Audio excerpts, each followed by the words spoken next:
সুপ্রভাত বন্ধুরা, আশা করি তোমরা ভালো আছো। আমিও ভালো আছি। আমি চলে এসেছি মনীষ কিচেনে একটা রেসিপি নিয়ে। আজকে খুব সাধারণ রেসিপি একটা বানাচ্ছি, একটা ডেজার্ট। আজকে আমি বানাচ্ছি সাবুর পায়েস। তাই জন্য দেখো, আমি এক বাটি সাবু নিয়ে নিয়েছি।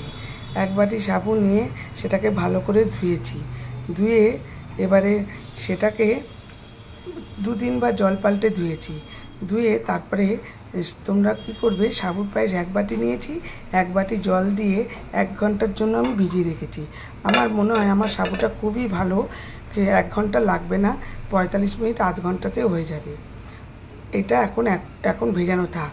আমি আধ ঘন্টা পরে দেখব কেমন আছে, তারপরে আরও কিছুটা টাইম দেব।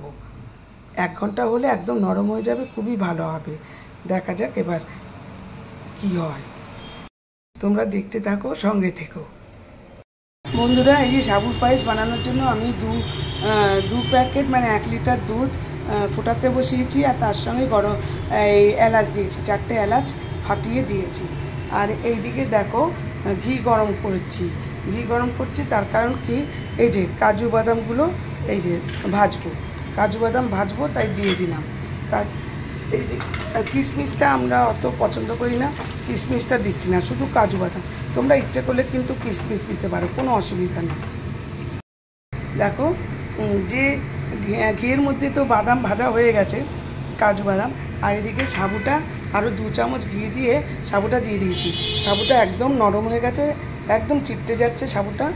সেহেতু এটা এবারে এই ঘিয়ের মধ্যে সাবুটা ভাজবো।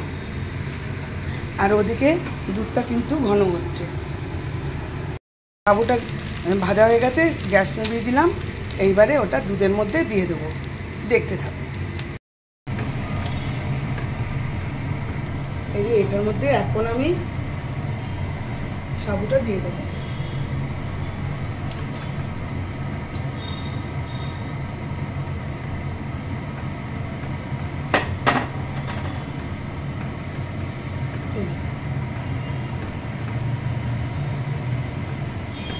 এবার সাবুটা ফুটবে।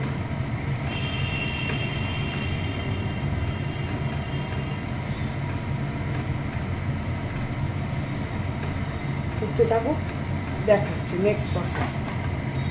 কড়াইয়ের মধ্যে আমার কাছে পাটালি গুড় ছিল, পাটালি গুড় একটু গুলতে দিয়েছি। এই পাটালি গুড়টা গললে পরে তখন আমি পাটালি গুড়টা যেই গলে যাবে তখন আমি ওটা দুধের মধ্যে দেবো। আমি কাজু বাদামটা দিয়ে দিচ্ছি।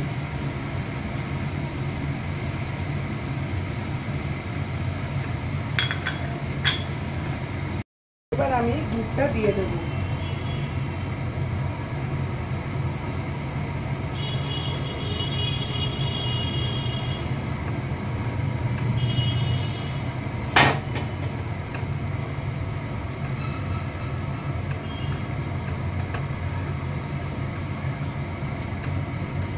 দেখো বন্ধুরা, আমার সাবুর পায়েস ডান। খুব সুন্দর কালারও এসছে। দেখো গুড়টা আমার ফ্রিজার করা ছিল, সেই জন্য কোনো অসুবিধা হয়নি। গুড়টা দিয়ে করেছি, খুব সুন্দর কালার এসছে। এবার গ্যাস অফ করে দিলাম, আমার পায়েস ডান। বন্ধুরা, এই দেখো আমার সাবুর পায়েস খুব সুন্দর রং এসছে, ভীষণ ভালো হয়েছে। আশা করি তোমাদেরও ভালো লেগেছে। ভালো লাগলে লাইক, শেয়ার, কমেন্ট করবে, ফলো অবশ্যই করবে। Thank you for watching. আমি শীঘ্রই আসছি আরেকটি ব্লগ নিয়ে।